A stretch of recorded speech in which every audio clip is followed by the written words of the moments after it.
Halo semua, perkenalkan, nama saya Angel Miranda dengan NIM 210305012. Saya berasal dari Prodi Teknologi Pangan, Universitas Sumatera Utara. Di sini, saya akan menjelaskan bagaimana praktikum yang telah kami lakukan dengan judul Reaksi Pencoklatan pada Berbagai Jenis Bahan Pangan. Saya berasal dari grup 3, pas 4, dengan menggunakan bahan dalam praktikum yaitu ada pisang dan juga ubi singkong. Adapun tujuan dari percobaan pada praktikum yang kami lakukan adalah untuk mengetahui jenis reaksi pencoklatan yang terjadi pada bahan pangan dan juga untuk mengetahui hasil yang terjadi pada reaksi pencoklatan yang terjadi pada bahan yang kami gunakan, yaitu pisang dan ubi singkong. Sebelum menjelaskan prosedur yang kami lakukan, saya akan menjelaskan apa itu reaksi pencoklatan. Reaksi pencoklatan ataupun yang sering disebut dengan reaksi Browning adalah reaksi yang dapat terjadi secara enzimatis ataupun non-enzimatis pada suatu bahan pangan seperti buah dan sayuran. Reaksi pencoklatan atau Browning yang terjadi secara non-enzimatis terbagi menjadi 3 jenis. Yang pertama itu adalah karamelisasi, lalu ada reaksi Maillard, dan yang ketiga yaitu reaksi pencoklatan yang terjadi akibat vitamin C atau asam askorbat.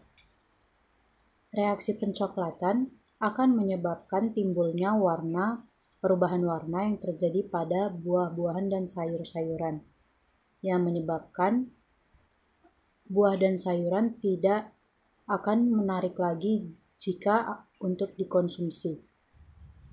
Lalu selanjutnya saya akan menjelaskan bagaimana prosedur yang kami lakukan dalam melakukan percobaan berikut.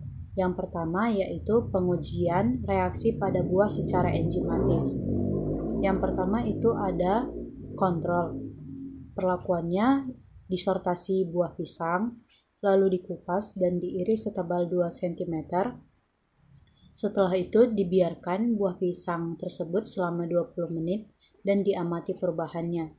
Lalu perlakuan yang kedua adalah perendaman buah pisang dalam larutan asam askorbat 200 ppm dan garam Na-metabisulfit 200 ppm.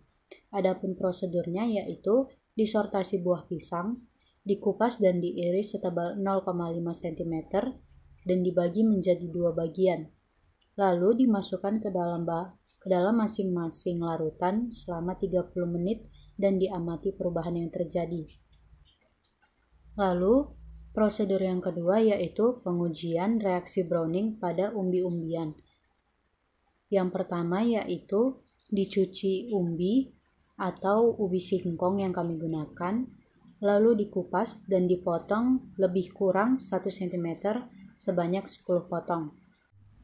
Lalu perlakuan yang pertama yaitu tanpa asam askorbat.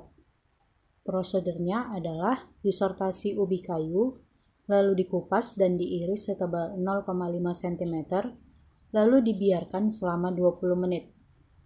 Perlakuan yang kedua yaitu dengan asam askorbat. Prosedurnya adalah direndam ubi kayu dengan larutan asam askorbat selama 20 menit. Setelah itu dipanaskan pada suhu 60 derajat, 80 derajat, dan 100 derajat Celcius. Lalu dilakukan pengamatan pada menit ke-5, menit ke-10, hingga menit ke-20 pada tiap perlakuan suhu yang berbeda-beda tersebut. Setelah prosedur dilakukan, lalu catatlah hasil yang didapatkan dalam melakukan percobaan tersebut. Baik, sekian penjelasan saya mengenai prosedur praktikum atau praktikum yang telah kami lakukan yang berjudul reaksi pencoklatan pada berbagai jenis bahan pangan.